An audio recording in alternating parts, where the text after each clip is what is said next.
Contrary to the rumors that you've heard, I was not born in a manger. I was actually born on Krypton and sent here to save the planet Earth. We cannot continue to rely only on our military in order to achieve the national security objectives that we've set. Everybody somewhere between the ages of 18 and 25 will serve 3 months of basic training. We've got to have a civilian national security force that's just as powerful, just as strong. Yes, we can. Obama's healthcare plan will include coverage of all essential medical services. Yes, we can. Obama is a cruel hoax. He works for Wall Street. He's an agent of finance capital. Where did you come up with the number $700 billion? Here's the Treasury spokeswoman's quote.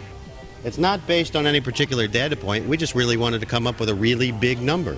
To Democrats and Republicans who've opposed this plan, I say, step up to the plate. A few members were even told that there would be martial law in America if we voted no. Secretary Henry Paulson is no George Washington. I don't think anyone questions, Mr. Kashkari, that you're working hard. Our question is who you're working for. Obama pledged that he would resume the Security and Prosperity Partnership talks between Mexico and Canada that President Bush initiated. The old boss is starting to look a lot like the new boss. Robert Gates is going to remain on the job as defense secretary for at least a year. Plenty of sources knew about this meeting, told us and others that it was at Hillary Clinton's house, but clearly it wasn't. We've got to give them a stake in creating the kind of world order that I think all of us would like to see. We see you causing a depression so you can blow out the economy and consolidate it and bankrupt it. We know that you are enemies of free humanity, and we are here standing against your tyranny.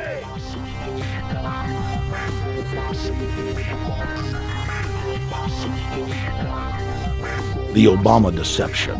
The truth strikes back.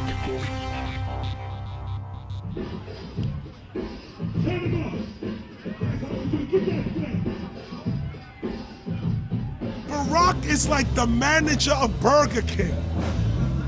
All presidents are, including Bush.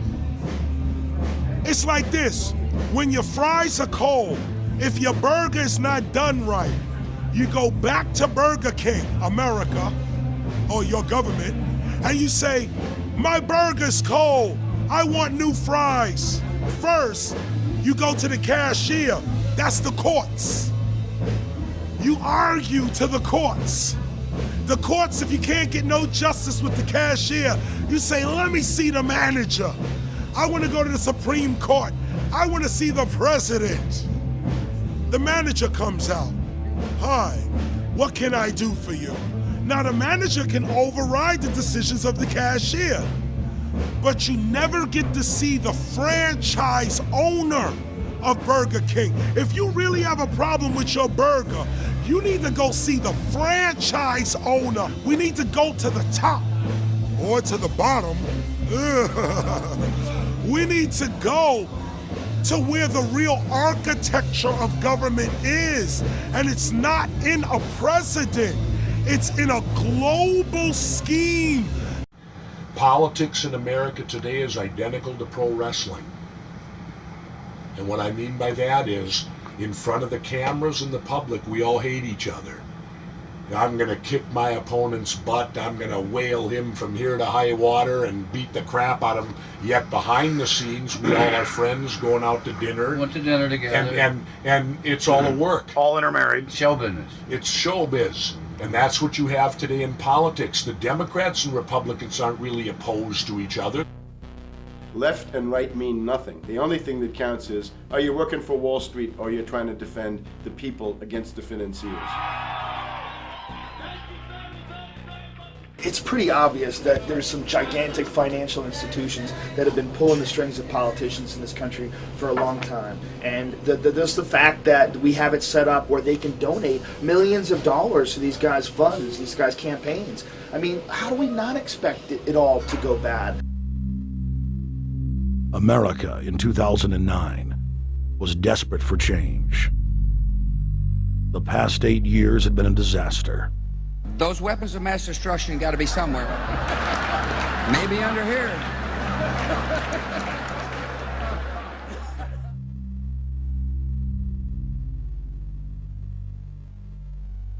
George W. Bush, who had claimed to be a conservative, had tripled the size of the federal government, shredded the Constitution, and destroyed the image of the United States worldwide. Nope, no weapons over there. Endless wars, over 1 million dead Iraqis, and more than 5,000 dead U.S. troops. The Patriot Act, warrantless domestic wiretapping and spying, the end of posse comitatus, the rise of the treasonous North American Union, a deepening recession sliding towards total economic collapse. These factors and other abuses had the American people in a state of panic for their future and the very existence of the United States. The elite were in trouble. The people were beginning to see through their facade, past their front man, and to the ruling elite behind the throne. For the first time in U.S. history, both parties were universally hated. Congress had a 9% approval rating. The globalist agenda had stalled. And then, onto the scene came a man who promised change. Change we could all believe in. Barack H. Obama promised to end the war and bring our troops home fast. He pledged to uphold the Constitution and to stop the federal government from spying on the American people. Candidate Obama told American workers that he was going to get them out of NAFTA and GATT, and he's already breaking those promises. In this film, we will prove that Obama says one thing and does another, and that he works for the very same elite interests that Bush served, the very interest engineering the financial collapse and formation of a dictatorial world government. This film is not about left or right. It is nonpartisan. Our past documentary films are among some of the most damning indictments of George W. Bush and his administration that have ever been made. If humanity has any hope of effecting real change for the better, it will not come from the Madison Avenue false reality makers who have cast Barack Obama as the savior of the world. To alter our course from tyranny to liberty, to defeat the corrupt elite, we must get past the puppets and confront the real power structure of the planet. Now we can see a new world coming into view. A world in which there is the very real prospect of a new world order. Webster Griffin Tarpley is an accomplished geopolitical analyst and historian. Among his scholarly works are the unauthorized biographies of George Herbert Walker Bush and Barack Hussein Obama. Since Bush the elder made his speech at the United Nations back in September of 1990 talking about the New World Order, I think I've become confused about what's actually going on in the world. The New World Order is a more palatable name for the Anglo-American world empire. It's the planetary domination of London, New York, Washington over the rest of the world. It's hard to get people to join that or think they have a part in it if you call it the Anglo-American world empire. If you call it the New World Order, then people in India or someplace like that or the European Union might think, well, there's something in that for us too. But that's not what it is. It's the Anglo-American New World Order. It's really the old world order. It's the British Empire morphing into the American Empire. The U.S.-British world empire is what you're going to get. Combines of powerful men have always battled with each other over the levers of power. Gerald Celente is recognized as one of the world's foremost trends forecasters and is the founder of the Trends Research Institute. People that are knowledgeable know that the fight that this country has been waging since its inception is for the central bankers not to take over the country. And that's why people like Andrew Jackson were elected. And that's why people revere people like Thomas Jefferson and others. The takeover's happened, and it's a corporate takeover. Agents of the Bank of England, attempted to assassinate President Andrew Jackson on multiple occasions because of his resistance against a private central bank being set up in the United States. And it was something that Abraham Lincoln warned. And this is, by the way, why I believe he was assassinated. This is the Lincoln quote. "The money powers prey upon the nation in times of peace and conspire against it in times of adversity. It is more despotic than monarchy, more insolent than autocracy, more selfish than bureaucracy. I see in the near future a crisis approaching that unnerves me and causes me to tremble for the safety of my country. Corporations have been enthroned. An era of corruption will follow, and the money power of the country will endeavor to prolong its reign by working upon the prejudices of the people until the wealth is aggregated in a few hands and the republic is destroyed. Wall Street has killed Main Street." So I know how unpopular it is to be seen as helping banks right now, especially when everyone is suffering in part from their bad decisions. I promise you, I get it. Up until about the Kennedy assassination and the beginning of the war in Vietnam, the United States is a very powerful engine for world progress. It's the assassinations, the Kennedy assassination, and the others in the 1960s, the beginning of the Vietnam War, and the beginning of the absolute domination of the Wall Street group over every other interest. Nobody else counts except the Wall Street money masters. That has now made the United States into no longer a force for progress, but something very different, often a force for destruction in the world. The military-industrial complex has taken over the country along with the Wall Street gang. If you look also at the people that Obama has put on his appointments list, it's all Wall Street. It's government of Wall Street, by Wall Street, and for Wall Street. There's nobody from heavy industry. There's nobody from the auto sector, nobody from Silicon Valley, nobody from big oil, nobody from defense, no labor, no women, no retirees, no small business, nothing. It's pure Wall Street. The only people who have a voice in Obama's councils are Wall Street finance oligarchs. That's all there is. Nobody else counts for anything under Obama. It's the most extreme Wall Street administration we've ever had. Before his death, President Woodrow Wilson apologized to the public, regretting that he had been deceived by a group of international bankers and the country's financial system had fallen into their iron grip via the Federal Reserve Act of 1913.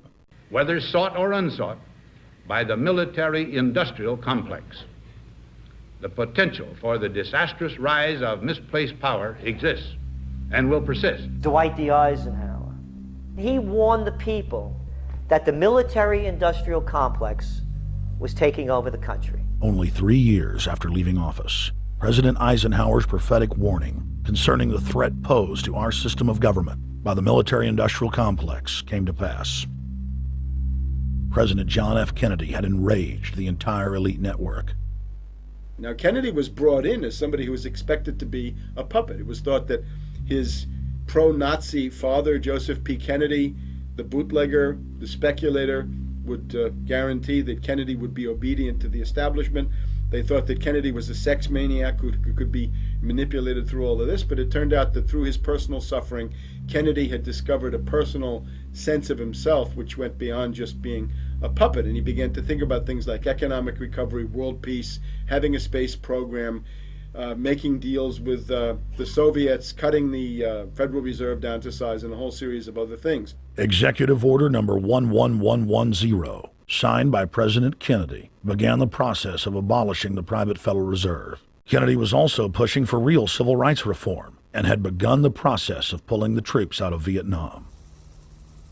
The last time you had an actual president was Kennedy. The oligarchs took swift and decisive action. When John Kennedy attempted to take the government back from the robber barons, he was brutally murdered. The message to future U.S. presidents and leaders across the world was clear: do as you're told or die. John Fitzgerald Kennedy was the last true president of the United States. And until the globalists are removed from power, we will never have another real one. The other thing about the American presidency you've got to remember is that this is a puppet post. It's automatically going to be a puppet post. The idea that Obama is somebody who's going to come in and exercise real authority when he's obviously been chosen and given everything that he's got by these financiers. Presidents are now little more than corporate pitchmen who take all the political heat, while the controllers remain in the shadows, safe from public scrutiny. Hip-hop icon KRS-One is not just known for selling millions of albums. He has led a tireless crusade against youth violence and has been a strong voice for human rights. If they controlled it before, what makes you think they're not controlling it now? The country was on a verge of revolution. They threw a black man up.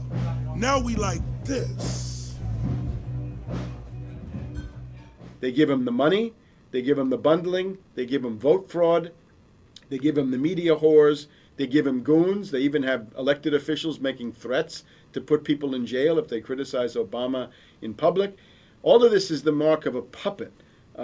And that means that he is a puppet, actually more of a puppet than anybody else, more of a puppet than Mrs. Clinton would have been, even more of a puppet than McCain. He's the maximum puppet that we've had certainly since Jimmy Carter. They put a black face on the New World Order, and now we all happy. KRS ain't buying it. In the real executive power structure, the president serves the military-industrial complex. It's self-owned by the international bankers. If there's a revolution, the population just throws out the prime minister or president. The elite stays in power because the public is never aware of who the real enemy is. In Evian, France in 1991, standing before the Bilderberg Group, the apex of the world government power structure, David Rockefeller defined the New World Order as a system of world government serving the international banking elite. For decades, the banker-owned media would attack anyone who dared to warn the public that a dictatorial world government was being constructed right under their nose, and that national sovereignty was being deliberately destroyed. And now, after years of denial, the media and the elite themselves are proudly announcing that not only is world government real, but it is the answer to the financial crisis that they carefully engineered. Suddenly, the Wall Street Journal tells us that the North American Union is here, and that getting rid of the dollar for a common currency with Canada and Mexico is good. The Financial Times of London, published by a member of the Bilderberg Group, crowed that a dictatorial world government had been kept in the shadows for our own good, and that it was now time for it to emerge from behind the curtains of national security. White House Chief of Staff Rahm Emanuel stated on record that they can't let this crisis go to waste. You never want a serious crisis to go to waste. And what I mean by that, it's an opportunity to do things that you think you could not do before. And Henry Kissinger, who gave Barack Obama his first job out of college, told national television that the economic collapse was a great opportunity to bring in the New World Order. He went on to say that Barack Obama was the perfect person to sell it to the world. But he can give a new impetus to American foreign policy, partly because the reception of him is so extraordinary around the world. I think his task will be to develop an overall strategy for America in this period when really a new world order can be created. It's a great opportunity. It isn't just a crisis. In June of 2006, our team traveled to Ottawa, Canada, to gather intelligence on the shadow government's agenda for the coming years. I think that's the Queen. Investigative journalist and best-selling author Daniel Estulin had been tracking the Bilderberg Group for more than 16 years. His moles inside Bilderberg informed him that the elite were planning to first run the price of gas up to $150 a barrel, unimaginable in 2006. He also reported that after suckering the middle class back into the stock market, the group was going to implode the subprime mortgage market and destroy public confidence. Well, one of the things that we're getting from this afternoon's conference, this morning conference was about the energy crisis, the price of oil. The afternoon conference, which started about 4 o'clock, 4:30, they were talking about one of the American delegates, I wasn't told who exactly it was talking about the the concern that the American citizens have had with the housing prices going down, so they're not investing that money. So what they needed to do is they needed to create the illusion that everything is going well. So what they're going to do over the next year and a half, is to bring the market back up to 1998, 1999 levels. They're going to get all the suckers to invest whatever little money they have left over, and that's when they're going to make the economy bottom drop out. They need to destroy the economy because as we're running out of oil, when people don't travel, at least that's what they're saying, when people don't travel, when people don't have money, they don't travel, they don't spend any money, which means you don't waste a lot of oil and natural gas.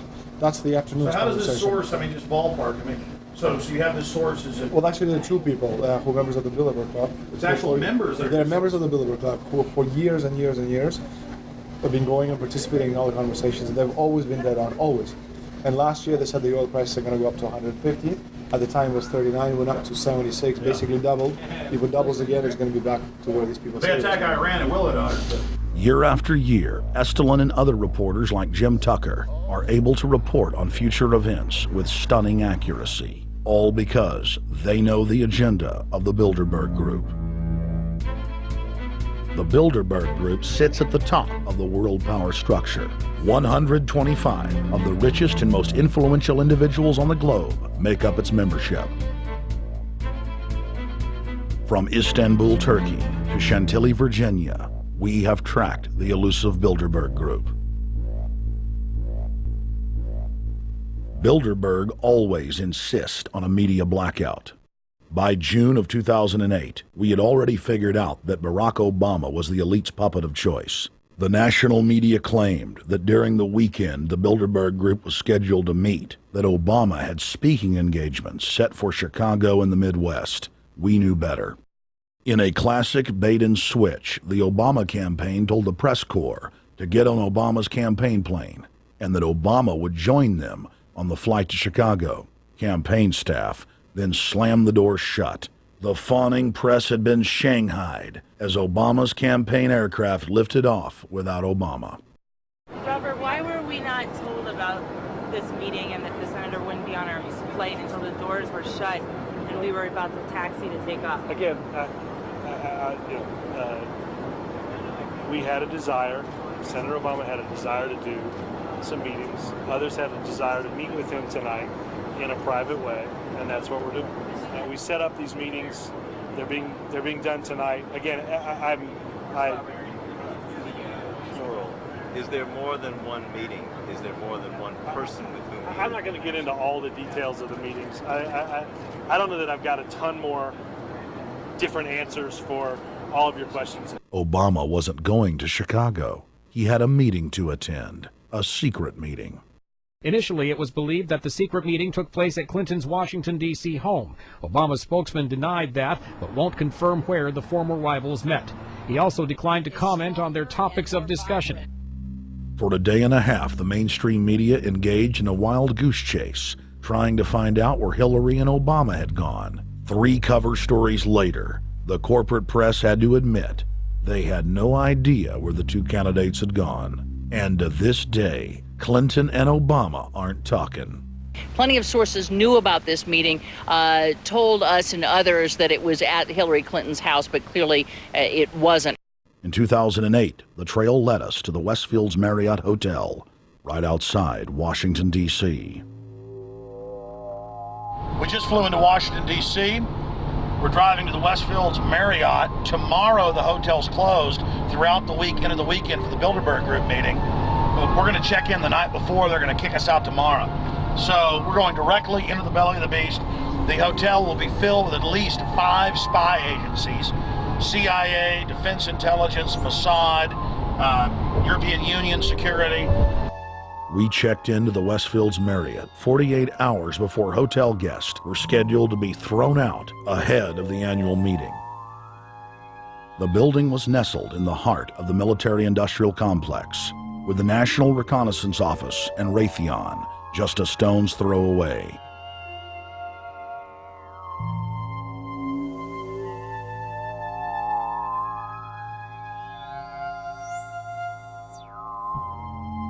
The plan tonight is to try to not get arrested, dodge the security, get in there, get some footage of the elite arriving in the morning, because some arrive before they officially lock it down, and then getting out of the building. That's our plan. I'm also going to be getting a call by a international syndicated radio show, Coast to Coast AM with George Norrie, and all week he's getting briefings from me every night about things as they develop.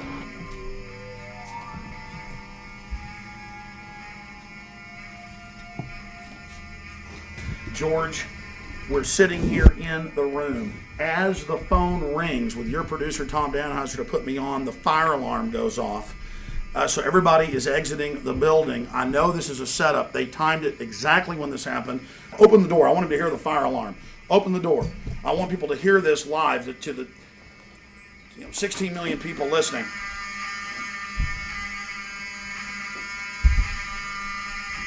George, do you hear that? Now, they're going to use this as an excuse. The Westfields Marriott, right outside D.C. in Chantilly, they want to use this to flush us out of here. They're very upset. Everybody that covers Bilderberg, I was detained 2 years ago, interrogated, screamed at. They said Bilderberg was upset about me, wanted to stop us. This is guaranteed. Everywhere we go, we're followed. We have another hotel across town as a base of operations. They were there questioning us, getting in our faces. We're being followed everywhere. I need everybody's support right now. I pray to God they don't try to set me up. They may have tried to concoct this as some way to say, look, they didn't leave during a fire drill, assessing me, knowing I would stay and do the interview. But again, the moment the phone rang with Tom Danheiser, the moment the phone rang, the guys answered it, I'm standing there, the alarm goes off. It's going off right now. The guests are exiting the hotel out there. Of course, there's no fire. This is just absolutely insane. I noticed, too, that there was over 100 security people here today, but tonight we got back and it was a total ghost town, and this is what's insane. We have a security guy walk up to us 30 minutes ago, about 25 minutes ago, before this happened, and said, "What are you guys doing?" We said, "We're just walking around checking out the artwork in the hotel," which we actually were admiring, but we were also going around getting some footage. And they said, "Well, no cameras allowed." We said, "Fine." And then he said, "Yeah, we had somebody do a fire alarm a few weeks ago, and me and Rob, my camera guy, were going, why is he telling us about a fire alarm?" I forgot that part, George. These bastards have done this. I don't know how. They're planning to try to set us up or something, but this is incredible. We are here in the middle of this right now, George.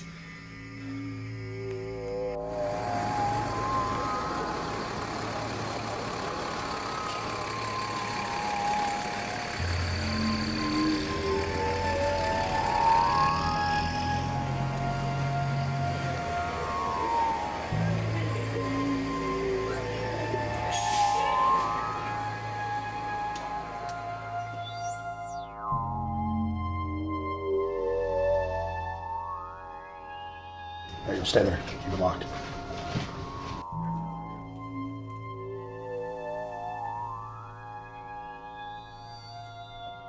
Let's go.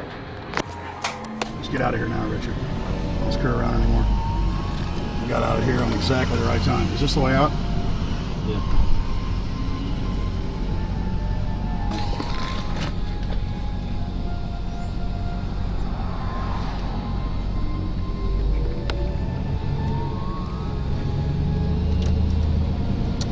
Car right behind us.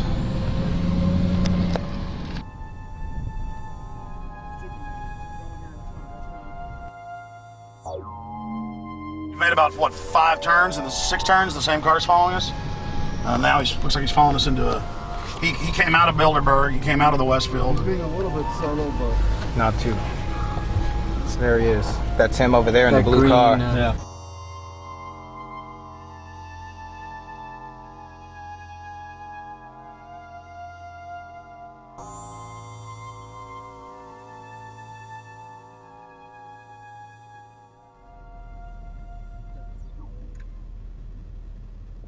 We're headed back to the Marriott here in Chantilly, Virginia, the scene of Bilderberg 2008. We successfully infiltrated the last day and a half inside, got out with some great stuff.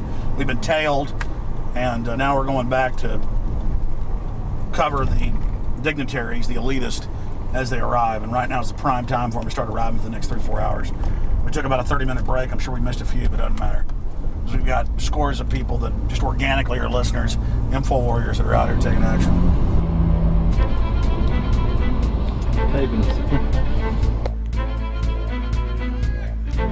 Yeah!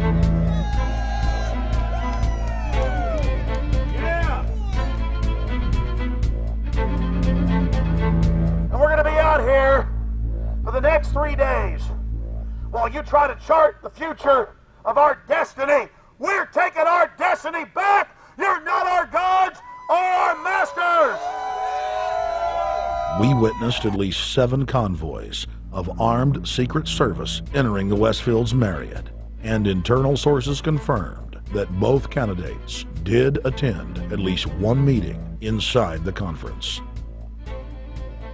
While the Bilderberg Group was 100% successful in 2008 at keeping their name out of the mainstream media, they did not fare as well when it came to the exploding independent press.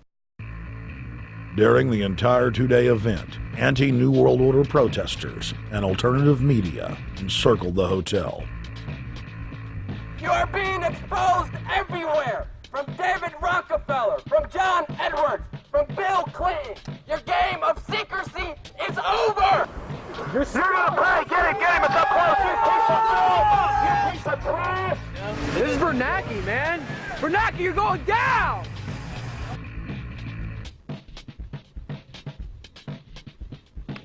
Obama, we know you're here, Obama. You cleared your schedule for the next 3 days. We know you're in Virginia. Arch criminals! New World Order scum! We are not your slave scum! Brave Americans came from all over the United States and bullhorned the main conference hall at close range as the global power brokers schemed inside. You are criminals! You control the central bank, you control the currency, and you're turning our beautiful country and world into a nightmare! The global elite are desperate to keep their organizational meetings a secret. They are keenly aware that if the population discovers that policy is being developed covertly by powerful special interest, the people will revolt. It is our duty to expose these criminals. It's a criminal act under federal law for federal officials to have private meetings to discuss world policy with non-federal workers. So everybody from the State Department, Treasury Department, White House, Defense Department, and others who show up, as they always do, they're committing a criminal act simply by being here to attend a secret meeting with officials from other countries to discuss U.S. policy in the world.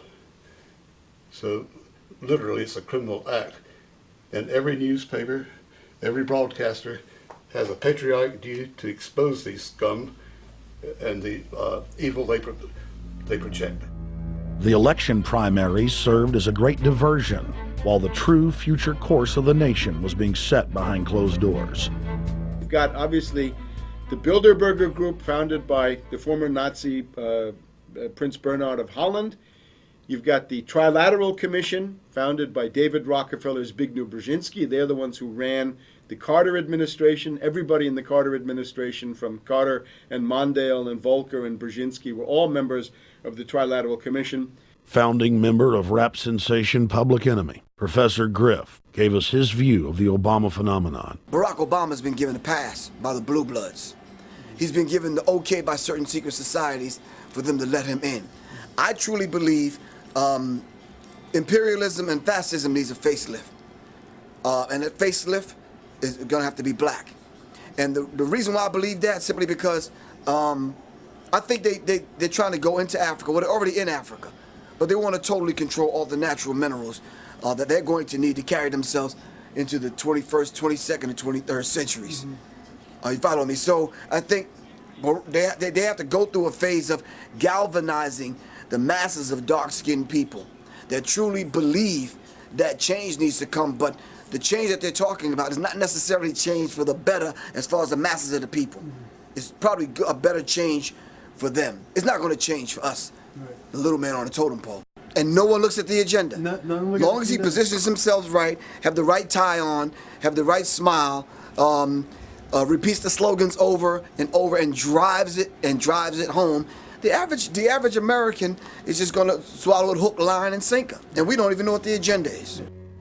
Writing in his 1964 book, With No Apologies, Senator Barry Goldwater said, The Trilateral Commission is intended to be the vehicle for multinational consolidation of the commercial and banking interest by seizing control of the political government of the United States. The Trilateral Commission represents a skillful, coordinated effort to seize control and consolidate the four centers of power: political, monetary, intellectual, and ecclesiastical. What the Trilateral Commission intends is to create a worldwide economic power superior to the political governments of the nation-states involved. As managers and creators of the system, they will rule the future. Bilderberg issues executive decisions and prime directives to its subdirectorates for implementation. The Trilateral Commission takes the Bilderberg Group agenda and executes it through regional roundtable groups throughout Europe, Asia, and the Americas. The Council on Foreign Relations serves as the managing roundtable group in the United States sector. The Council on Foreign Relations has dominated every administration since the days of FDR. The way in which they make policy and rule is that they are a polycentric oligarchical system. You have to be a finance oligarch. Remember, this is not a society ruled by generals, not by priests, not by bureaucrats, not by demagogues, none of those, but by bankers. Bankers rule, and the bankers set up these institutions. They set up things modeled on the Royal Institute for International Affairs, Chatham House, and the Milner Round Table of the period right after the Boer War, so even before World War I. You had the British setting up these round tables, institutes with publications and conferences, and this is how they make policy. Upon Obama's inauguration, members of the Bilderberg Group, Trilateral Commission, and CFR flooded into every position of power in the executive branch, replacing Trilateral Commission and CFR members who previously filled the positions during the Bush administration. When you look at the U.S. ruling class, you'd have to say that they're a really pathetic bunch of failures and bunglers. They are a miserable excuse for a ruling class, and that's one of the big problems we have. Is you go from Clinton to Bush to Obama. What stays the same is the ruling elite that gives these puppets the orders that they act on. And these orders are wrong-headed, let's say, to say the least. They're basically bankrupt. They're going to lead to the collapse of this civilization. What they're doing is using the existence of the United States as a formerly powerful nation state to act out their Wall Street fantasies of world domination and maintaining their capital structures and maintaining their system of looting. And this can't be done. So the basic question is, they've hijacked our country and you got to take it back from them. You've got to drive Wall Street out of the government, and at that point you'd have a reasonable chance of getting back to prosperity and some kind of peace and order in international affairs. We had a chance to speak with economist and author George Humphrey. They have created a power elite, and we're not talking about the millionaire down the street. You can't even be a member of their club unless you're a multi-billionaire. And friends, this is not about rich versus poor. This is about a very, very small handful of the worst criminal element on this planet, manipulating and destroying the good people of this nation and of this world. About this Obama with change. Look at the people he's put in to mastermind the economic recovery. Larry Summers. I love it. Every time they talk about Larry Summers, he's always brilliant. He's another brilliant one. He's the one that helped dismantle the Glass-Steagall Act, the banking act that was put in place in the 1930s, so the banks couldn't become the banksters that they become. In the 1990s, you had the beginning of the derivatives bubble, thanks to people like Alan Greenspan, Rubin, Summers, a lot of the people who are now back in the Obama administration. And the derivatives, I think, are the centerpiece of this entire problem today. These are the same people, Geithner from the Treasury Department. Could you imagine that? Now we have the U.S. Treasury Secretary, who also is a Robert Rubin protege of the Larry Summers Group, that dismantled Glass-Steagall and broke apart the regulations that would have prohibited the banks and brokerages from becoming these criminals. He was the former president of the New York Federal Reserve. And now he's our Treasury Secretary? And as we all know, the Federal Reserve is as federal as Federal Express. It's a private bank. And now we've put this guy in charge of it? I mean, Wall Street has hijacked Washington in broad daylight. Every single one of his appointments support the status quo. Every one of his appointments are there to screw the American people. Every single one of his appointments are people who are working to bring down the Republic and the Constitution of this country.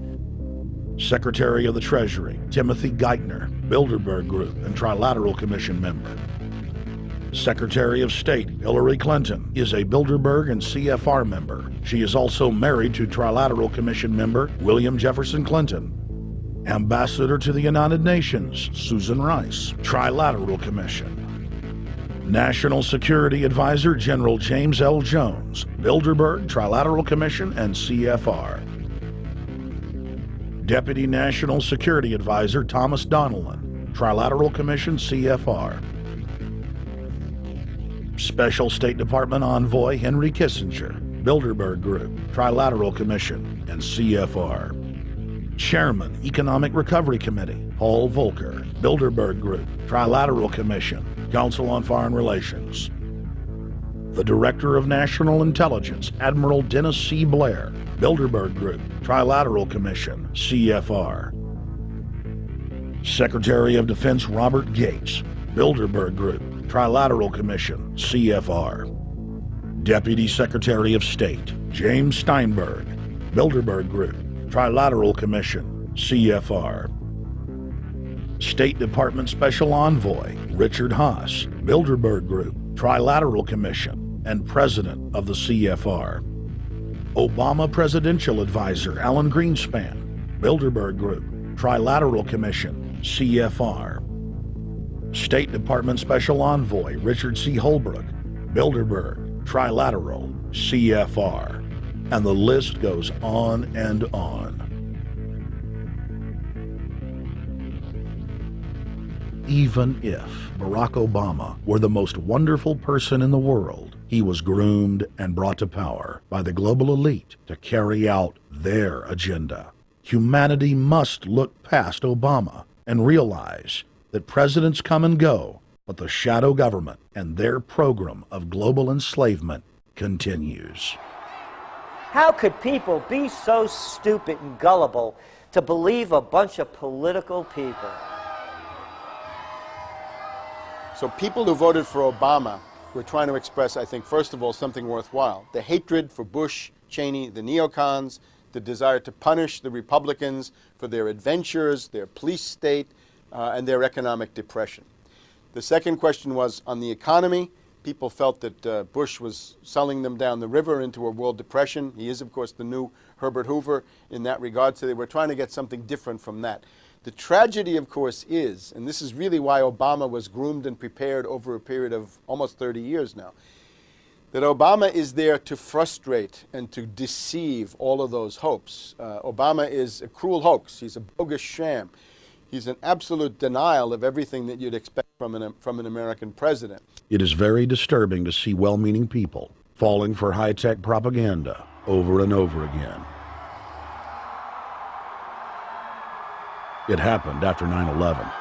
The American people en masse were swept into a mob psychology, irrationally throwing their common sense to the wind and doing whatever the administration told them to.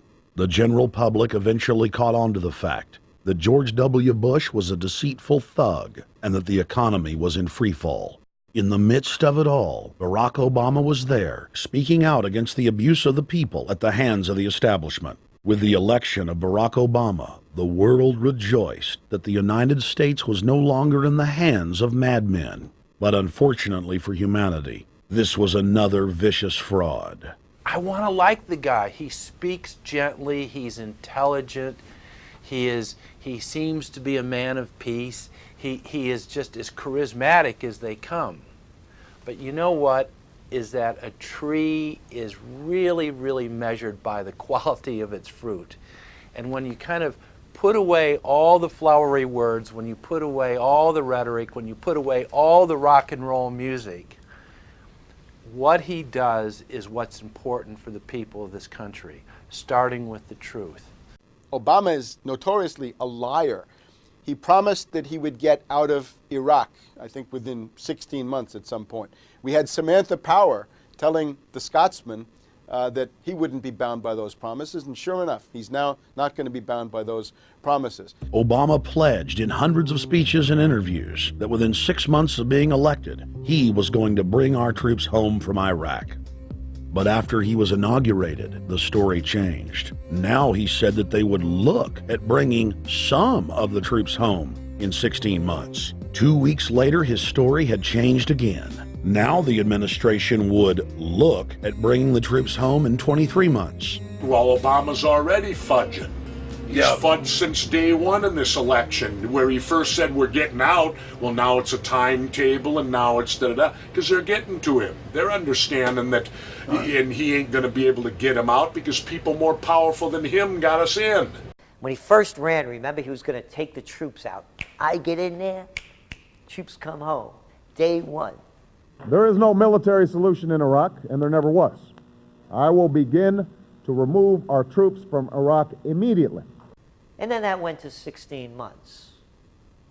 And now he's going to add, they're saying, another 30,000 or more troops to Afghanistan. Next, he sent 30,000 more Marines to Afghanistan, doubling the total number of forces in the crosshairs. Barack then announced that he was going to move missile systems into Eastern Europe to encircle Russia. But after all, what should we expect after he kept Bush's Secretary of Defense Robert Gates? The outcome of this policy is if you're constantly meddling near the Russian borders with these fascist creeps, IMF, NATO agents like Yushchenko of Ukraine, or Saakashvili of Georgia, or these Kaczynski twins in Poland, or various collections of people in Latvia, Lithuania, Estonia, you're tied to these gangsters, and if they decide to start a war, that rapidly escalates into thermonuclear World War III. This is worse than the neocons. Bush and Cheney never got as far as Brzezinski, Soros, and the other people running Obama. Barack Obama swore that he would vote to repeal the Patriot Act, but then he voted for its reauthorization. Obama decried the Bush administration's illegal warrantless wiretapping of the American people. Then he voted to legalize it. Obama pledged that he would filibuster any attempt to give retroactive immunity to the telephone companies, the telecom companies, except he then turned around and voted for that bill. Most people don't know, for example, that he voted to reinstate the Patriot Act and more government wiretapping. Candidate Obama told desperate factory workers in speech after speech that he was going to renegotiate NAFTA and GATT to make it more fair for American workers. It is absolutely true that NAFTA was a mistake. But then his campaign was caught sending out memos to top corporate leaders, telling them not to worry and that it was just campaign rhetoric. We had Obama saying, you know, I'm against free trade. I don't like NAFTA and all those free trade sellouts. We had Austin Goolsbee going to the Canadian diplomats and saying, don't mind him. He's just popping off. That's just election era rhetoric. Doesn't mean anything. Presidential candidate Barack Obama was publicly criticizing the North American Free Trade Agreement in a bid for votes, but privately telling Canadian officials not to worry about it. He said that he was going to bring us peace in the Middle East. He said that he was going to bring us transparency and a balanced economy. He said that he was going to not have lobbyists. He said he was going to clean up government. He said he was going to work for the environment. And point by point by point, within the first month of his inauguration, he has lied and deceived and cheated the American people. The people of the United States and the world were filled with hope that Obama was the real deal when in his first week in office he signed an executive order supposedly closing Guantanamo Bay and other secret prisons. Then the press actually had a chance to read the executive order and were shocked to find that the executive order only said that Obama was thinking about closing Guantanamo in a year. But worst of all, the executive order continued the practice of rendition which the LA Times called secret abductions. They don't know. They think that he's signed off immediately on closing Guantanamo, but he's allowing prisoners now to be taken to foreign countries and not knowing where they're sending them and to be tortured in foreign countries. They don't know that they kept that provision in there. Obama is now continuing the practice of secret arrest, secret prisons, and most importantly, indefinite detention without trial. When a British High Court said that it was preparing to release secret British and U.S. torture orders that prove that the Bush administration was ordering personnel to systematically abuse detainees, Barack Obama threatened to cut off all U.S. intelligence ties to England. To add insult to injury, he stated that the program was important to national security, not only endorsing Bush's crimes, but continuing them. Obama voted for a reinstatement of the Patriot Act. And by his early deeds already, again, as we saw with the issues of retention, he's willing to send people that have been charged with nothing to be tortured to so-called get the truth out of them. If the makers of this film attempted to cover all of Obama's lies, this documentary would never be released because there are new ones every day. So in the interest of time, we're going to cover one more big one. Barack and his handlers made the cornerstone of his campaign, keeping lobbyists and donors out of his administration. Within hours of being elected, Obama did a 180 and filled the White House and federal government with lobbyists and donors at all levels. Obama picked William Lynn, the top lobbyist for Raytheon, to fill the #2 position at the Department of Defense. Timothy Geithner, former president of the private Federal Reserve Bank of New York, was picked by Obama to be Secretary of the Treasury. Geithner promptly crammed the Treasury Department full of lobbyists, like his chief of staff, Mark Patterson, formerly the top lobbyist at Goldman Sachs. Obama appointed top lobbyist to the Saudi royal family, George Mitchell, as the lead Middle Eastern envoy. Obama appointed the king of Wall Street lobbyists, Leon Panetta, to head up the CIA. Obama tapped Tom Daschle, top lobbyist for healthcare firms, to run the Department of Health and Human Services, and the list goes on and on. Then, 3 weeks into his administration, Obama launched a new lie, more outrageous than the previous. With Academy Award-level conviction, he said that he was upset about the banker bailout, which his own chief of staff, Rahm Emanuel, another former Wall Street executive, had engineered. Obama said that he had signed an executive order capping the CEO's salaries of those who had taken the bailout money. There was just 2 problems. All the major banks and brokerage firms were exempt, and the new order only dealt with any future bailouts. And those were to be on the honor system. What gets people upset, and rightfully so, are executives being rewarded for failure. AIG, Bank of America, and Citigroup, which have received billions in bailout money, don't fall under this plan. Only banks negotiating future agreements with the government will be restricted. But this appears to be built on an honor system, and White House Press Secretary Robert Gibbs had a hard time explaining how enforcement would work.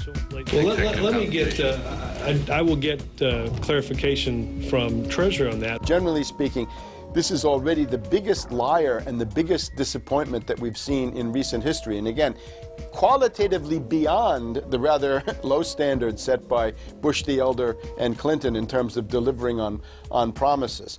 Bottom line, Obama is a fantastic actor and an even better liar. His track record is clear. He has done the opposite of everything he told the people he would do. They'll make up one lie after another.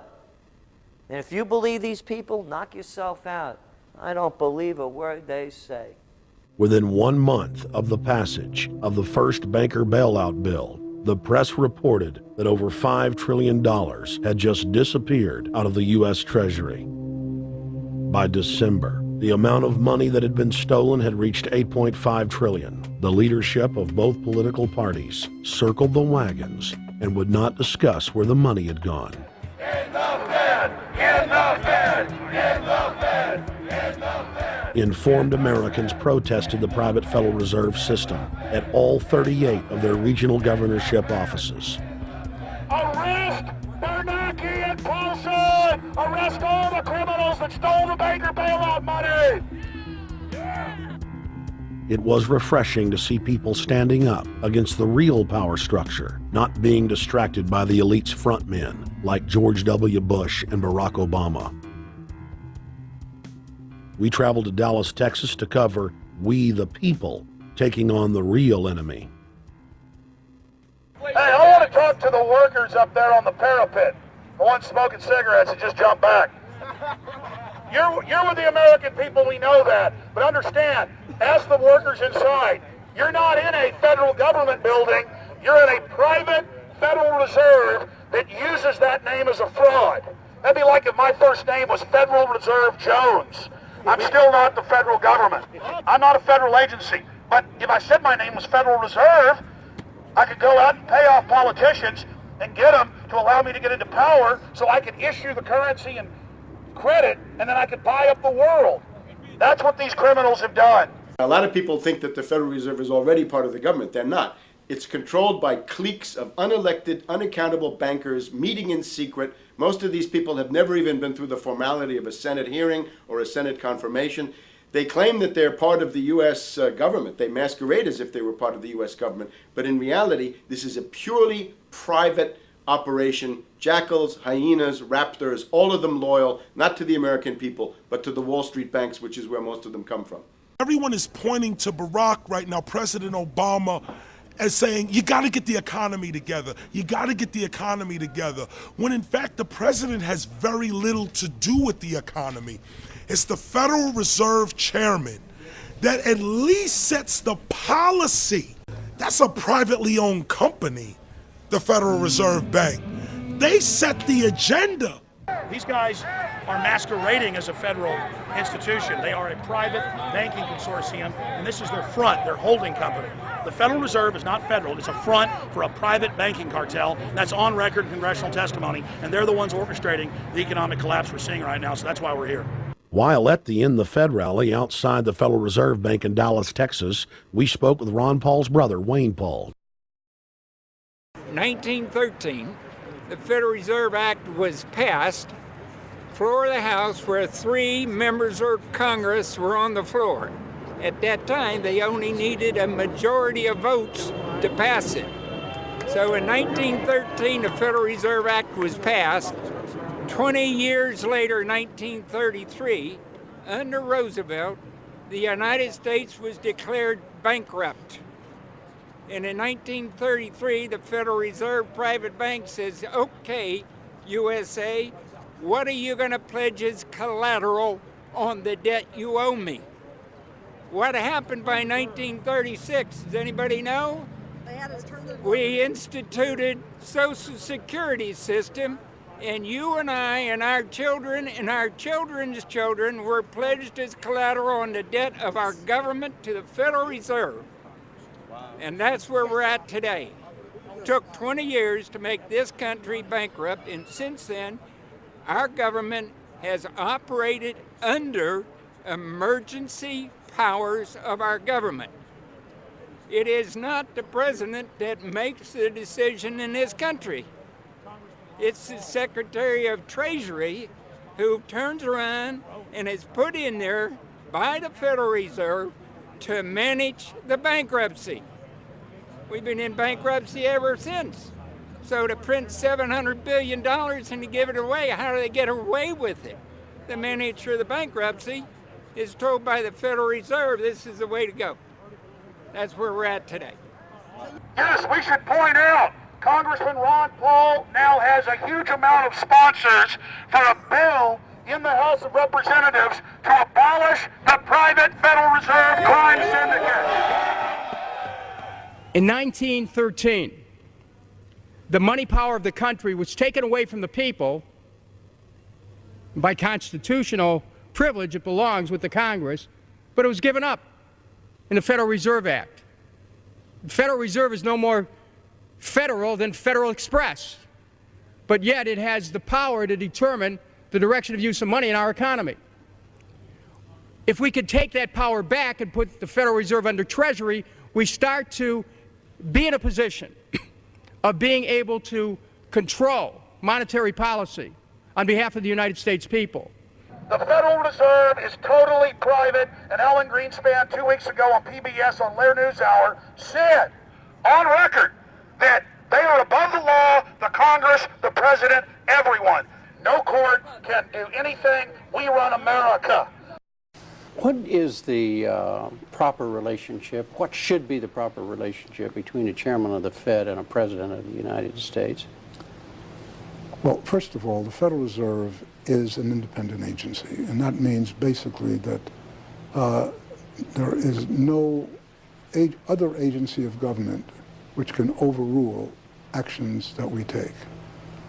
So long as that is in place and there is no evidence that the administration or the Congress or anybody else is requesting that we do things other than what we think is the appropriate thing, then what the relationships are don't frankly matter. Notice what Greenspan is saying. Greenspan is saying the Federal Reserve is beyond the law. And in reality, they are in practice beyond the law. Nobody, as far as I know, has ever audited the Federal Reserve. One of the first things we ought to do when we nationalize the Fed is go in there and find out the audit. Who stole money? Who engaged in corruption? There's a whole series of people going back to Volcker, to Greenspan, to Bernanke, and so forth. Think of the arrogance of private group of banks that have bankrupted the nation by design so they can repo the country. A private group of banks that loaned us our own money back are telling us they're above the law. You are not above the law, criminals. No one is above the law. No one is above the law, and the private Federal Reserve sure as hell isn't either. Since the founding of the Federal Reserve back under Woodrow Wilson, the Federal Reserve has struck out 3 times. They didn't stop the crash of 1929. They didn't stop the banking panic of 1932, 1933. And now they are the cause of the derivatives crisis because they're the ones who inflicted derivatives on the world with Alan Greenspan. Instead of our economy being about goods and services and real products and manufacturing, it's all about these guys, the private Federal Reserve that masquerades as a government entity who controls the issuance of currency and credit. They're the ones that have cut off the liquidity in the market. They told us have a debt-based economy. Then they cut it off once they get us under their thumb and implode the economy so they can consolidate it. And that's what they're doing right now. I mean, it's in their own documents, it's in their own statements. They claim, give us unlimited power, give us trillions of dollars of the Baker bailout bill that's already $5 trillion, not $850 billion as they say. And we'll get the economy going, but they're hoarding the money and buying up other banks that aren't part of the Federal Reserve, buying up insurance companies, buying up roads, infrastructures, media empires, defense contractors. What the banks do is they implode an economy by cutting off credit, and then once things really fall to a low, and they know the low because then they buy everything up and start then putting more money back into the economy, and then they build it back up. So they build us up and then shear us, build us up and shear us. And they're getting ready. All over the world, they're always shearing some country, imploding it. Comes out in their own IMF and World Bank documents. That's just the foreign arm of the same cartel. And these are the people who claim to be the saviors of the economy, the people who have created every important crisis in the past 100 years, the Federal Reserve. So it's illegal, it's unconstitutional, and it's a failure. And I think the failure is what everybody can see right now. Yeah, what they do is they make you think Clinton's evil in running things. Then, oh, Bush will save us. And then, oh, Bush was evil. Now we'll be saved by Barack Obama, but he's just a puppet. But as we get deeper into this phase, when they implode the economy, they have all the money and all the control. But they also like to pose as the savior. So Obama is meant to be the savior during the Depression, and he'll save us with a 1 million person, he said, is bigger than our military, domestic spy force, a 3 million person environmental spy force. So giving people these jobs to be government bureaucrats and spies to go out and manage the other 290-something million Americans. And so this is classical fascism. The communists also do it. Any vertically integrated command and control authoritarian system does this. So they're openly following what the same group of banks did in Germany, Russia. It's in the Communist Manifesto to have a private central bank, because the private central bankers actually wrote the ideas that they had Marx and Engels put out. People go, well, why would the banks want communism? It doesn't exist. They rape us, they consolidate us, they put us into work brigades, they make us slaves, and they say it's a people's paradise. Look at it, boy, you're really doing good. And then they transfer all the wealth of the nation offshore. The globalists are outside all the nations. That gives them safety, and they play countries off against each other. And so that's what we're facing and dealing with. And so they're bringing in classical, hardcore tyranny in the U.S., but we have the internet. We've grown our numbers. The alternative media's exploded. That's why they're trying to move in to shut down and regulate and tax the web, but it's too late for them. They're playing in the 19th century, 20th century rules. It's 21st century, the century of resistance to tyranny. And so it's going to be one hell of a fight with the people and free humanity on one side and the New World Order on the other. And every one of you out there counts, needs to be involved in this fight like nothing you've been involved with before, because this is life and death. Everything depends on exposing these people. Everything depends on showing the people that this is the New World Order, this is the criminals. We're dealing with the king rats here, the people that are carrying out tyranny worldwide. And either they fall or we fall. Either worldwide darkness and a new age of tyranny and oppression and with a scientific overlay, or a new age of liberty and freedom and a new renaissance. The choice is the people's out there. Okay, we can tell you what's going on. You can check it out for yourself and find out it's true. But don't wait. Investigate now. Get involved now. Go out there and reach out now. We don't have time. If you're looking for the solution, look in the mirror. Look right into the mirror, because you out there, men, women, old, young, black, white, doesn't matter. It's going to be up to you if they win or if liberty succeeds and the people have a chance of having any future. These are cold-blooded eugenicists. These are cold-blooded people who think they're God, think that they're our masters, that think that we're animals. These are the guys that funded Lenin and Stalin and Hitler and Mao. These are the guys, it's all on record, that bankroll this stuff. They are hardcore vicious, and they must be resisted. You're watching The Obama Deception. We're going to go right back to the film in just a minute. But I wanted to take some time out in the middle of the film to encourage all of you that are watching it online right now to go to Infowars.com and purchase a high-quality DVD of the film. Or you can go to PrisonPlanet.tv and download a high-quality DivX version to burn to disc or DVD to give to your friends, your family, your neighbor, and your community. I also want to challenge all the viewers out there to take time out to write notes as you watch this film and to check all the claims that we've made for yourself, because I'm confident in the information presented here. And I want you to not trust me, but to know for yourself, to know in fact that Obama is a betrayer and a liar, a Judas goat, a Trojan horse to bring in the one world government. So again, I want to thank you for watching The Obama Deception. You can go to Infowars.com and get a high-quality DVD, or watch it in super high quality and burn disc to give your friends, your family, your neighbors, and warn the public at PrisonPlanet.tv. Now let's cut right back to The Obama Deception. Up until about the Kennedy assassination and the beginning of the war in Vietnam, the United States is a very powerful engine for world progress. It's the assassinations, the Kennedy assassination, and the others in the 1960s, the beginning of the Vietnam War, and the beginning of the absolute domination of the Wall Street Group over every other interest. Nobody else counts except the Wall Street money masters. That has now made the United States into no longer a force for progress, but something very different, often a force for destruction in the world. That doesn't need to remain that way. The interest of the American people is to fight to take your government back from Wall Street and make the United States a force for progress in the world, which we easily could do if we could just break the power of the people behind Obama. The main banks of Europe, which were started by Adam Weishaupt and Rothschild, the Banque Nationale de Paris, the Bank of England, the Bank of Italy, have all financed the messianic and war leaders of the last 200 years. Napoleon, Lenin, Stalin. They backed Adolf Hitler. They backed Franklin Delano Roosevelt.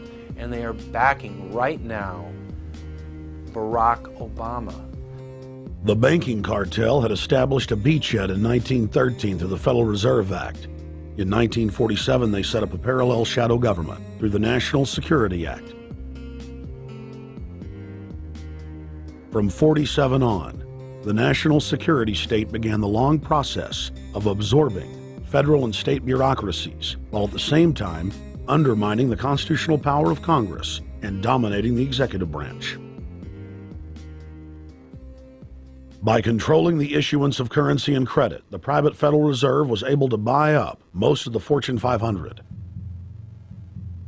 And if a company wouldn't sell, the bankers would unleash federal regulators to run them out of business. Private central banks in Europe, the United States, and England took taxpayer money and loaned it at over 30% interest to third world nations. The bankers would then bribe the leaders of those countries not to pay back the loans. Their third world puppets would sign agreements stating that when the country defaulted, the banks would be given all the natural resources and infrastructure of the once sovereign lands. But worst of all, the countries would pledge future taxes paid by the people in perpetuity as profit to the private banks. By the year 2000, there were few nations that had not fallen to the designs of the money power. The globalists were now ready to start their final phase of world government takeover, the destruction of the Western nations' economies. To carry out their final takeover, they first removed banking regulations like the Glass-Steagall Act in the late 1990s. This allowed their front companies to issue unlimited credit to the world and to set up colossal Ponzi schemes, the likes of which the world had never seen. The scams were advertised by the controlled corporate media as completely legitimate. Because of the fantastic returns, private investors, corporations, state and local governments invested heavily. They had taken the bait, hook, line, and sinker. To destroy confidence, in late 2007, the bankers themselves began to badmouth the scams they had created. Next, the central bankers cut off the tsunami of fiat money that they had been using to pump up the bubble. When Congress and the public refused to write the finance oligarchs a blank check, the bankers began to engage in financial terrorism. They said that the world would go into another Great Depression unless their demands were met, further destroying confidence. The stock market instantly had its biggest one-day loss in history, but even that wasn't enough to force Congress to capitulate to the offshore banks. Senator Inhofe of Oklahoma and Congressman Brad Sherman of California, amongst others, told the world that the entire Congress had been threatened with martial law by the White House and the Treasury Department if they didn't pass the so-called banker bailout bill. The only way they can pass this bill is by creating and sustaining a panic atmosphere. That atmosphere is not justified. Many of us were told in private conversations that if we voted against this bill on Monday, that the sky would fall, the market would drop 2,000 or 3,000 points the first day, another couple thousand the second day, and a few members were even told that there would be martial law in America if we voted no. That's what I call fear-mongering. Unjustified. The final version of the bill was kept secret from the Congress until minutes before the vote on October 3, 2008. The Federal Reserve had promised total transparency, that every dime would be accounted for. To Democrats and Republicans who've opposed this plan, I say, step up to the plate. Let's do what's right for the country at this time, because the time to act is now. To prevent the possibility of a crisis turning into a catastrophe. After its passage, the public learned with horror that the bill was really a financial coup d'etat by Wall Street. The bill didn't just give $700 billion to the banks. It was a blank check. And as of February 2009, $9.7 trillion has disappeared into a black hole. Within 24 hours of its passage, Secretary of Treasury Henry Paulson said they were no longer going to use the money to unfreeze the mortgage market by buying bad debt. We went to Congress. Illiquid assets look like the way to go. As the situation worsened, the facts change. I will never apologize for changing an approach or strategy when the facts change. Paulson has, in the meantime, admitted that the subprime mortgage crisis is not the cause, really, of the breakdown of the entire world banking system and the bankruptcy of most of the banks in London and in Wall Street. He said, oh, we're going to buy up toxic assets, but we're not going to worry about subprime mortgages. What he's talking about is derivatives. Derivatives are the center of the crisis. He went on to say that where the money was going was a secret. I believe that banking institutions are more dangerous to our liberties than standing armies. If the American people ever allow private banks to control the issuance of their currency, first by inflation, then by deflation, the banks and corporations that will grow up around the banks will deprive the people of all property until their children wake up homeless on the continent their fathers conquered. The issuing power should be taken from the banks and restored to the people, to whom it properly belongs. Thomas Jefferson, 3rd President of the United States.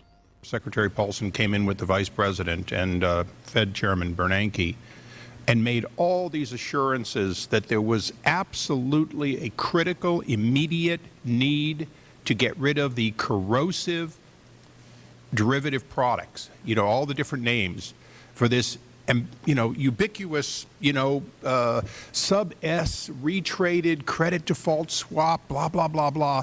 Okay? But they talked about them as though they knew what the hell they were. You got the money and you immediately said, what items, what auction? Now the Treasury just basically cut that out of the bill. And what we have here is a situation where banks are hoarding the money that they're getting from the TARP. They're using the money to purchase other banks. And all of a sudden, the Treasury sent a signal to the banks, forget about it. We're going to give you the money that you want, and you do what you want with it. Unless you direct it specifically, it's not going to happen. I don't think anyone questions, Mr. Kashkari, that you're working hard. Our question is who you're working for. Throughout its passage, President Bush and Senator Obama worked in tandem to get Congress to pass the bill without even having time to read it, despite the fact that in major polls, 98% of the American people were against the bill. The leadership in both parties were for it. And I really want to commend Barack Obama, because as we were involved in the this and that and different provisions of the bill to persuade people, he really gave them confidence that this was the right decision for the American people, even though it wasn't, in our view, a great bill for them to vote on. I want to take a particular moment to also thank an individual who's not here, and that is Barack Obama, who made numerous calls not only to all of us, but to members of our caucus, and helped us gather the votes on the Democratic side to pass this legislation. Bankheads then bragged to the press that they were hoarding the bailout money and using it to buy up smaller, healthy banks and insurance companies. Their plan was working like a charm. Next, the central bankers loaned the federal government back $787 billion of our own money at interest for President Obama's so-called stimulus package. And just like the banker bailout, Congress was given less than an hour to read the 1,070-page-plus stimulus bill. Barack Obama, who had pledged on the campaign trail to wait 5 days before a bill could be voted on so that the Congress and the people could have a chance to read it, said that the stimulus was too important and it had to be passed before anybody could see it or read it, or the crisis would turn into a catastrophe. Doing little or nothing at all will result in even greater deficits, even greater job loss, even greater loss of income, and even greater loss of confidence. Those are deficits that could turn a crisis into a catastrophe, and I refuse to let that happen. After its Friday passage, in gangster fashion, President Barack Obama took a 4-day vacation and said that there was no rush to sign it. The spending bill was really a takeover bill, designed to further federalize the states and to pay off rich donors that had donated to both parties. As the world slid deeper into depression, the bankers celebrated the fire sale that they had created. I believe the phrase burdens of the office is overstated. You know, it's kind of like Why me? Oh, the burdens, you know. Why did the financial collapse have to happen on my watch? It's just pathetic, isn't it? Self-pity. And I don't believe President-elect Obama will be full of self-pity. With their access to unlimited fiat capital, they could now buy up sectors of the world economy not already controlled by them. For over a century, the Anglo-American establishment had worked to bring the world system to this point. Artificially engineered global bankruptcy. In an address before the Trilateral Commission in June of 1991, David Rockefeller laid out the elite's ultimate goal. The supranational sovereignty of an intellectual elite and world bankers is surely preferable to the national autodetermination practiced in the last centuries. Now that the bankers were holding the world hostage, they issued their ultimatum. The only solution to restart the global economy would be to set up a planetary government ruled by a new Bank of the World. A Bank of the World owned and controlled by them. Suddenly, hundreds of prominent publications announced the solution, the people's only salvation. Time magazine, in an article titled "The New World Order," said that the new super bank would control the world's currencies and set interest rates, and that the new bank would, quote, knock the heads of bad countries like the United States. At a meeting of central bank heads and finance ministers dubbed Bretton Woods II, the plan for world government was unveiled by the very bankers that had engineered the collapse. Formerly sovereign countries would now pay their taxes directly to the banking cartel. Hundreds of new carbon taxes, controlling every facet of human activity, would only be the beginning. Now all the elite had to do was to sell the public on accepting the final phase of their takeover. And it's Obama's job to sucker the public into standing down so the bankers' agenda can move forward unhindered. Never before in U.S. history has the media gotten behind a president like they are behind Obama. The press has pulled out all the stops, bestowing a crown of infallibility upon Obama as the savior of the people. The elite are betting everything they've got on Obama's charisma and hoping that he can sell the world on their program of tyranny. Yes, there have been differences between America and Europe. No doubt there will be differences in the future. But the burdens of global citizenship continue to bind us together. A change of leadership in Washington will not lift this burden. In this new century, Americans and Europeans alike will be required to do more, not less. Partnership and cooperation among nations is not a choice. It is the only way. We've got to give them a stake in creating the kind of world order that I think all of us would like to see. In truth, Obama is not simply continuing George W. Bush's policies. He is radically expanding them.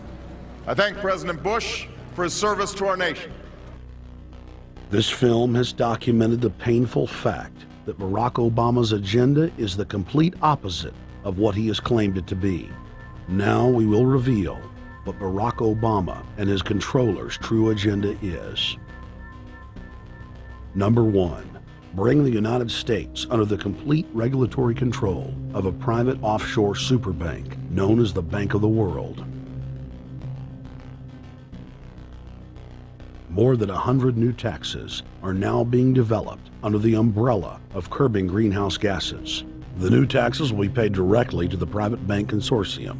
At the producer level, taxes will be paid on farm animals' flatulence. At the consumer level, there will be carbon taxes on all forms of meat, beef, poultry, pork, and fish. All cars will be fitted with satellite tracking boxes that will tax driving by the mile. And an added tax will be placed on all fossil fuels, including motor oil and natural gas. All plastic products will have a carbon tax added. Outdoor space heaters and fireplaces are to be taxed. All electricity produced by coal-powered plants will be taxed. Under the cap-and-trade system, citizens will be forced to pay taxes on thousands of products to private cap-and-trade services owned by Al Gore and other elitists. There will be taxes on light bulbs, water, trash pickup, air travel, train travel, bus, ship, medicine, steel production, mining, clothing, laundry, asphalt are just a few of the new taxes to be levied. But to truly transform our economy, to protect our security and save our planet from the ravages of climate change, we need to ultimately make clean, renewable energy the profitable kind of energy. So I ask this Congress to send me legislation that places a market-based cap on carbon pollution and drives the production of more renewable energy in America.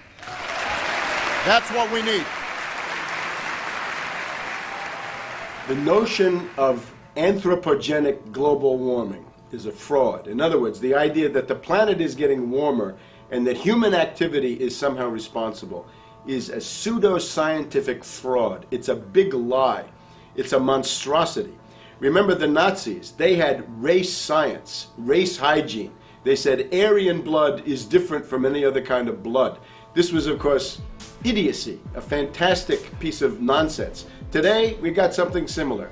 Global warming caused by human activity, and the answer to that is carbon tax plus cap and trade, according to the wishes of Al Gore, Prince Charles, and basically the entire world banking community, the world oligarchy. What they're trying to do with that is to perpetuate the current system where bankers rule the world, financiers rule the world, and the rest of us get the crumbs from the table. But remember, if you try to put on cap and trade and a global warming carbon tax with the idea that you're going to save the polar bears, what you're going to do is destroy human society.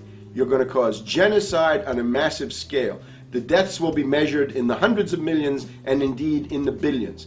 Just the idea of global warming means that there'll be no development for Africa, no development for the poorer parts of Southeast Asia, and no world economic recovery of any kind ever in our entire lifetime. So it's important to expose and fight the pseudo-scientific fraud of global warming.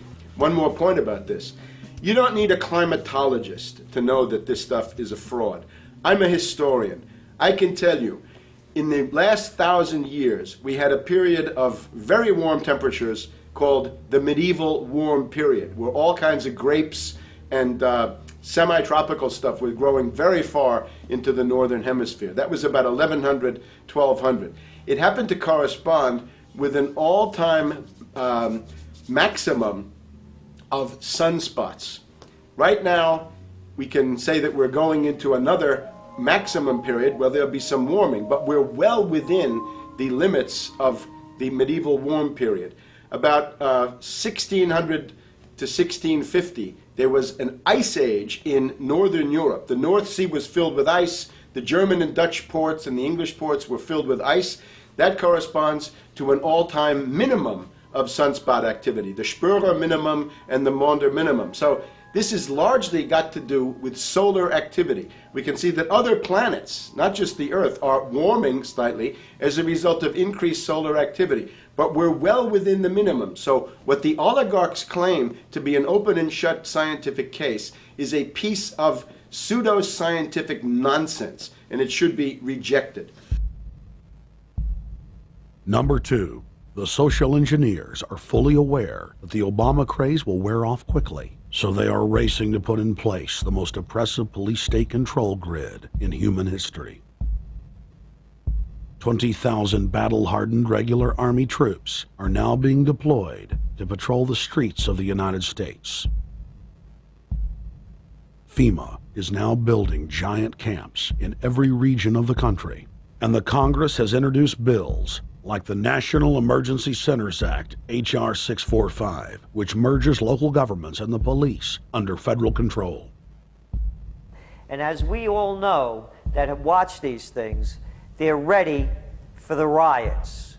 With these detention centers that are being opened up around the country, with state police training for riot control in the event of economic calamity and food riots, they know what's going on and they're prepared for it. So people better also prepare for it themselves. Anyone that's not prepared for what's going to happen, they deserve what they get, because there's enough information out there pointing to the problems, and they should take all precautionary actions. Next, Obama ordered the Defense Department to issue DoD Directive 1404.10, establishing a 1 million person civilian army under his control. Simultaneously, Obama launched USAService.org. The new website deceptively masquerades as a federal agency, but in reality is a recruiting tool building a separate, completely private army outside of government that takes orders directly from Obama's controllers. Barack Obama has refused to rescind Presidential Decision Directive 51, signed by George W. Bush. The directive plainly states the president is a dictator and that Congress is ceremonial. We cannot continue to rely only on our military in order to achieve the national security objectives that we've set. We've got to have a civilian national security force that's just as powerful, just as strong, just as well funded. President Obama and his Chief of Staff, Rahm Emanuel, have repeatedly stated on the record that all Americans below the age of 64 will be forcibly conscripted into federal service. Citizenship is not an entitlement program. It comes with responsibilities. Everybody somewhere between the ages of 18 and 25 will serve 3 months of basic training and understanding in a kind of civil defense. Now, it doesn't always have to be service in uniform. One of the things that if you talk to our generals, they are desperate for is a civilian counterpart to our military forces. So is this compulsory then? Well, you have to, in a sense, it's required of everybody, 18 to 25, 3 months, and at some point at that point you do it. Obviously, I'm not going to say perfect legislation. We'll work that process through. Or you could do it during a college summer, or you could do it after high school. If you have a demagogue with a fanatical mass movement of personality cultists who is imposing the program of a group of extreme bankers and finance oligarchs, that's fascism. Obama's transition site, change.gov, proclaimed that middle school and high school students will be forced to serve the federal government. Fascism is gutter up, streets up, hooligans, thugs, fervently idealistic students, swarming adolescents, just the kind of thing you see around Obama. The way you get a population to enslave itself when the police and the army are no longer enough to do that. So I think that's if you're a left liberal, it's time to open your eyes to that. All young Americans between the ages of 18 and 24 will be conscripted into a paramilitary domestic security force. If Obama has his way, adults and seniors will also be forced into other forms of service for the betterment of the homeland. Number 3, disarming the American people. Obama operatives in the Congress have introduced more than 10 bills that would end the Second Amendment as we know it. H.R. 1022 would allow the new Attorney General Eric Holder the dictatorial power to ban any gun he wishes at will. In 2008, before the Supreme Court, in the D.C. gun ban case, District of Columbia versus Heller, Holder argued for the complete disarmament of the American people and that only the military should own firearms. H.R. 257 would ban all youth shooting sports, including YMCA and Youth Olympic shooting clubs. H.R. 45 would force all gun owners to undergo federal psychological screening, registration, and testing to keep their firearms. White House Chief of Staff Rahm Emanuel has proposed the extrajudicial banning of any American on the fraudulent no-fly list from owning any firearm. That is, if you are on the no-fly list because you are known as maybe a possible terrorist, you cannot buy a handgun in America. Over 25,000 Americans are added each month to the no-fly list, which numbers over 1 million people who have not been charged or convicted of any crime. It's a case of mistaken identity for a 5-year-old boy from Normandy Park. He had trouble boarding a plane because someone with his same name is wanted by the federal government. King 5's Mimi Jung is live at SeaTac Airport to explain. Mimi. Lori, it's hard to believe that a 5-year-old could be considered a threat, but that's exactly what happened here at SeaTac last week when Matthew Gardner showed up for a flight to LAX. Then they fly on charter. As 5-year-olds go, Matthew Gardner is about as harmless as you can get. But when he and his mom checked in for their flight at SeaTac last week, Matthew was considered the criminal. If you're on that no-fly list, your access to the right to bear arms is canceled because you're not part of the American family. You don't deserve that right. There is no right for you if you're on that terrorist list. And even though this Matthew Gardner is only in kindergarten, TSA workers still conducted a full-blown search. They searched all of our belongings. They took everything apart piece by piece. Nadia Counter says it wasn't easy being treated as a possible threat to national security. I picked up my child to give him a hug and tell him, it's okay, we're doing fine. And they reported to me that I was not allowed to touch him. He was a security risk, and they had to research me to make sure that I had not obtained any materials from him. Number 4, massive restrictions on the First Amendment guarantee of free speech. The President, Congress, and the FCC have announced plans to not only curtail speech on talk radio and newspapers, but to also regulate speech on the internet through the Orwellian-named Fairness Doctrine. The Obama machine is also pressuring Congress to pass draconian hate speech laws that will eviscerate the First Amendment. Number 5, they plan to further federalize health care so that the government can dictate what kind of care citizens receive. Modeled after the British system, this includes rationing care and restricting what procedures the handicapped and elderly are eligible for. Number 6, Obama is already pushing to expand the Department of Defense budget and to station more U.S. troops overseas to encircle Russia, China, Iran,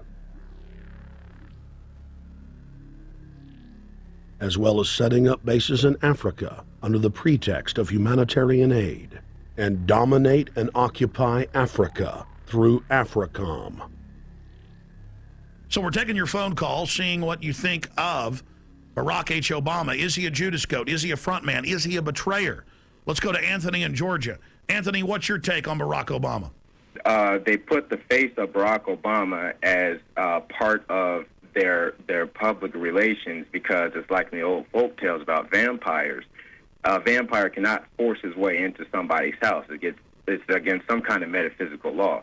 So the vampire has to persuade the resident of the household to open the door and invite him in. So they're going to look at the peephole at Barack Obama, which looks like them and appears to be on their side. They're going to say, okay, here's my ally. Let me open the door and let me let this person in. And then Barack Obama is just, of course, a front man for the American empire, where he's going to have the entire U.S. Navy, the entire U.S. Army, and the entire U.S. Marines under AFRICOM command. And, of course, he's going to turn it into a new Iraq, and he's going to turn it into a new Afghanistan. Every operation that you see going on in Iraq and Afghanistan is going to propagate to the poor countries of Africa. And well, sir, I agree with you. They're looking to the people. They see a handsome, smiling African face. He's all, hey, I'm from Kenya. And then it's a total bait and switch. But it's the same thing here in the United States where they would get sellout Native American chiefs to sell out their people. This is the oldest trick in the book. And he can also pacify the most downtrodden minority groups in the United States. And he's saying, hey, get ready for sacrifice. Get ready to lose your standard of living. They're like, yay, I love Obama. They could never get away with this with a John McCain. Obama basically does a couple of things. One is, again, this idea, kick the Chinese out of Africa. Kick them out of Sudan where they get oil. Kick them out of Zimbabwe where they get raw materials. Start a civil war in Congo, another big source of raw materials. Al-Qaeda, an arm of the U.S. intelligence community, is now active in Algeria, Tunisia, Morocco. You've got a destabilization going on in Kenya around Odinga. That's Obama's cousin. This is a guy who has two children. They're Obama's niece and, nephew in a broad sense.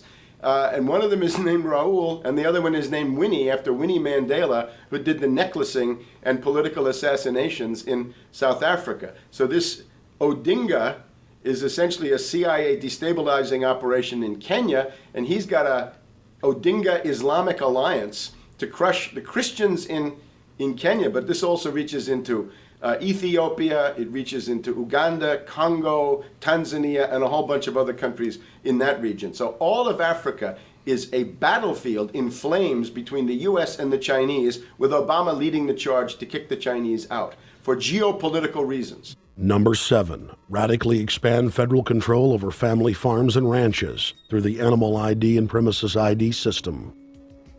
Number 8, accelerate the merger of the United States with Canada and Mexico under the Security and Prosperity Partnership. He is also accelerating the transfer of remaining federal authority to unelected quasi-governmental bodies like the World Trade Organization. Number 9, Obama must convincingly play the part of the president and convince the people of the United States that the buck actually stops with him. This is critical to the globalist master plan, because in 4 to 8 years, Obama must take the blame, as Bush did, for the New World Order's horrific agenda. At that point, the elite will put a new puppet in the ceremonial seat of power and build him up as the savior, only to tear them down again. And so the process is repeated over and over. For their program to work, it is essential that the people not learn that the presidency is now nothing more than theater, because if they did, the people would stop looking at the pawns and start looking for the king. Through this system of deceit, the elite's criminal agenda can continue forever because the people waste all of their political energy debating the media spectacle instead of investigating the globalist agenda. Number 10, it's Obama's job to sell the public on globalist policies that aren't in the people's best interest. But the overlords have many salesmen. His most important function is to protect the criminal oligarchs from prosecution while they loot the economy worldwide, start new wars, and engage in torture. They're called Generation O, and they were the key to Barack Obama's White House win. During the campaign, Barack Obama used the internet like no other candidate before him, harnessing the energy of millions of his supporters. But the question now is, what to do with this young, eager, energetic army? This gives Barack Obama and his administration contact information for so many people, so next time he needs to push his legislation, he can contact all these people. Kennedy-esque. I feel as though this was like when John F. Kennedy was elected. Shouting, smiles, and tears. It was the scope of Obama's victory that was most impressive. I saw a photograph of Obama playing basketball, and I said, you know what? I see him as a leader, and that's the world that's in his hands. Own a piece of history, commemorating the day the world changed forever. His confident smile and kind eyes are an inspiration to us all. In summation, Barack Obama is a Madison Avenue created fad. All of the crazed Obama worship, being pushed by the corporate media, is scientifically designed to capture the public in a net of peer pressure mass euphoria. If the New World Order can just distract the public for a few more years, the elite can finish constructing their police state control grid. Now, a lot of times, we don't want to know the issue. Right. We don't want to know the issue. We feel, what do you call this thing where you get this false sense of gratification, but because a black man is in office, everything's going to be all right. No, everything's not going to be all right. Yeah. Until you look into the agenda on what the Democratic Party has been about, is about, and will be about, regardless if Barack Obama is the president or not. And that's real. Barack Obama is the perfect Trojan horse. He makes the people feel like they finally have a place at the table, even as he betrays them. I won't have to worry about paying my mortgage. Oh, it's such a blessing to see you, Mr. President. Thank you for taking time out of your day. Never in my life would think that this would ever happen. Sadly, many Obama supporters can't see what's right in front of their faces because they've already invested their very identity in this artificially created cult movement. Throughout history, it has happened over and over again. People turn their intellect over to cult of personality mass movements, and it's happening again. The evidence presented in this film is documented fact. And those that ignore what history has taught us do so at the peril of us all.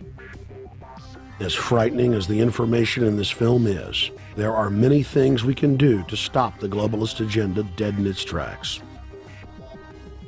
First, we expose the cult of Obama for what it is, a sad hoax.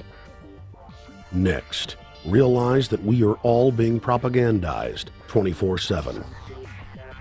Investigate all information for yourself, be it political parties, the media, or this film. Be aware of the tricks that the elite use, like the staging of false flag terror attacks and other crises.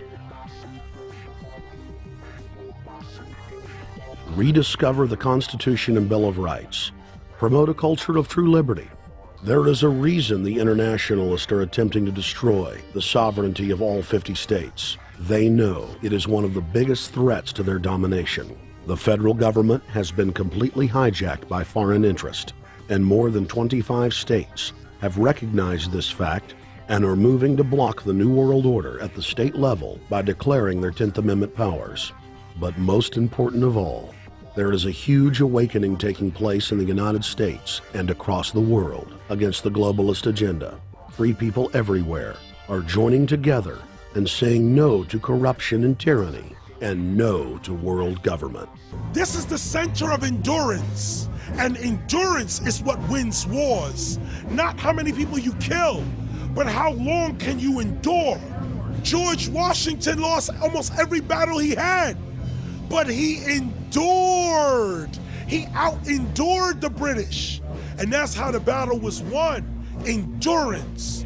And each and every one of you watching this, every single one of you, is just as important as the people who were our founding fathers, as that you are just as important as the Sons of Liberty who met in the 1770s to philosophize about freedom, to philosophize about a republic, to philosophize about a truly free country with a republic.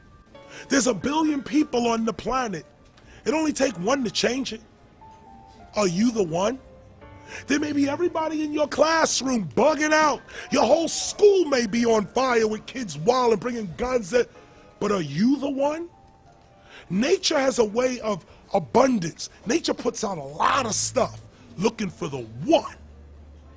So if you're going to go along with the trend of let's just kill each other, let's disrespect each other, then you're part of nature's plan as well, to be part of just the excess.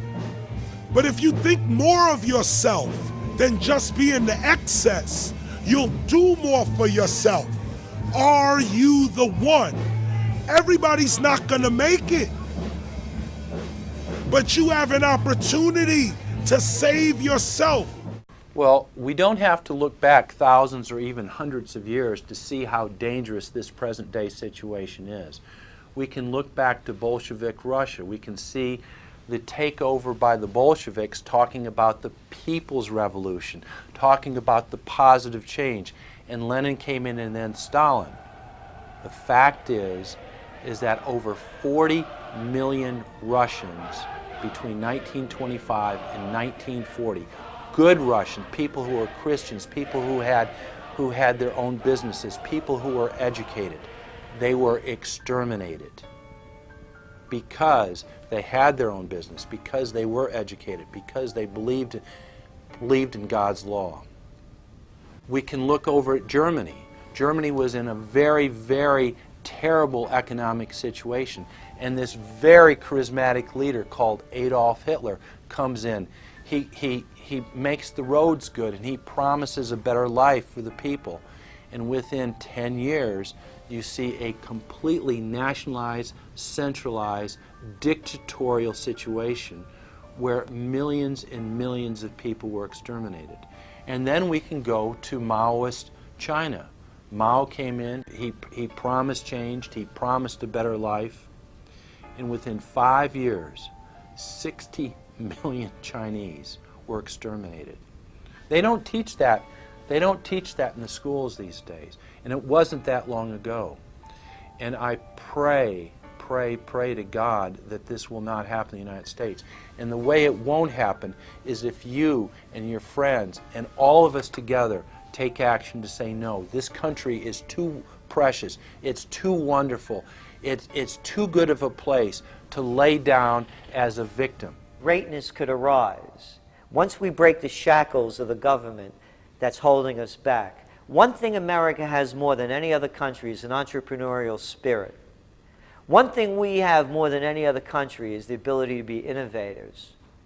You know, if I was born in Italy, I wouldn't be the trend forecaster I am today because I would have been locked into a culture of thinking one way. We have that freedom of expression and freedom of thought that could free us to create greatness again if Big Brother doesn't come down on us harder. Humankind is at a historic crossroads. The forces of globalism are marching towards absolute despotism. Look in the mirror, count the cost, and decide, are you going to let history repeat itself?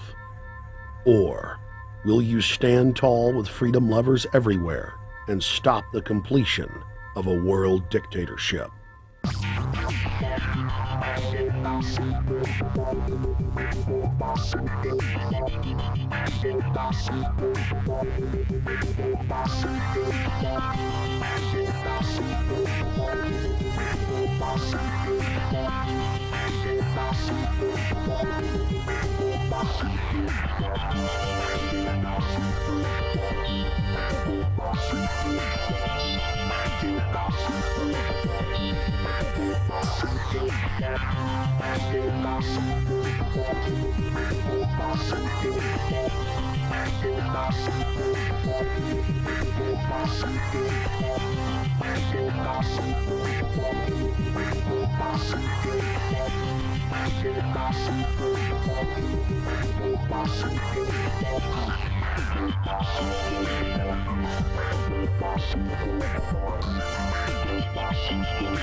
Thank you for watching The Obama Deception. I want to challenge all of you out there who are shocked by this film to take time out to research the claims of this documentary so that you will discover that we've told you the truth and that, frankly, it's far worse than we could even present here in the limited time we had. And once you find out the claims in this film are true, I want to ask you to do the only thing you can do. Spread the word. Warn your friends and family, your neighbors, about this deception, about this betrayal. We have to warn the people that Barack Obama, despite his fancy teleprompters and his silver tongue, is nothing more than a New World Order frontman, a pitchman, selling you tyranny.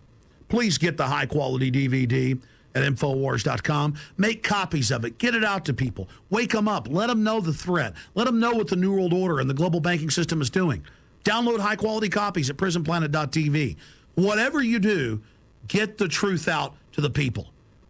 Because as Thomas Jefferson said, all that evil men and tyrants need to flourish is that good men and women do nothing. So we cannot stand here idle while this treason is taking place, while this betrayal is unfolding. Thank you so much for watching The Obama Deception.